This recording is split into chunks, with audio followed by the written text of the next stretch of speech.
Unfortunately, one of the most uncomfortable conversations that we have with gym owners involves partnership disputes. So here's the basic scenario. You and one or two, three or four, however many other people decide to go into business together. And you follow all the steps that we talk about, like you filed the LLC and you guys signed the lease in the LLC and you opened up the gym and you have a liability waiver, an employment contract or an independent contractor agreement and membership contract, and you're operating along. But then something happens and one of the partners decides that they're not going to continue in the business, or one of the partners gets mad because they don't think the other partner is working as much as they should be in the business, or they're not carrying out their duties.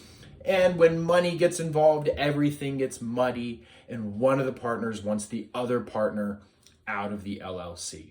And so they call and they say, how do we do this? And I say, where's the operating agreement? 9 times out of 10, they don't have one. Or the other portion of the time, they've then taken some sort of template that they found online, which is a huge no-no for anything that you're going to do with a legal contract, but they find a template online that then they go and they just put their names on there and they sign it, and the template has no reference whatsoever or very generalized references about what happens when usually they only apply when one partner actually wants to leave the LLC.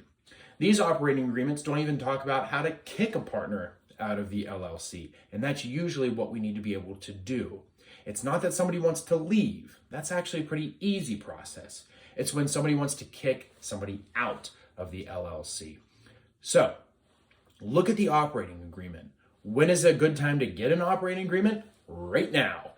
If you're just starting out, don't proceed forward without an operating agreement. It's really going to head off a lot of issues in the long run.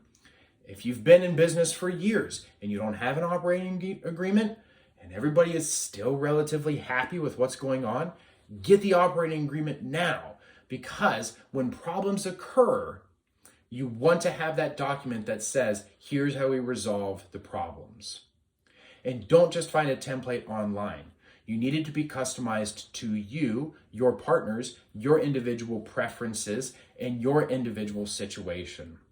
So really important that these things are customized to you and your situation. And if you need one, we can help. Reach out to us at gymlawyers.com.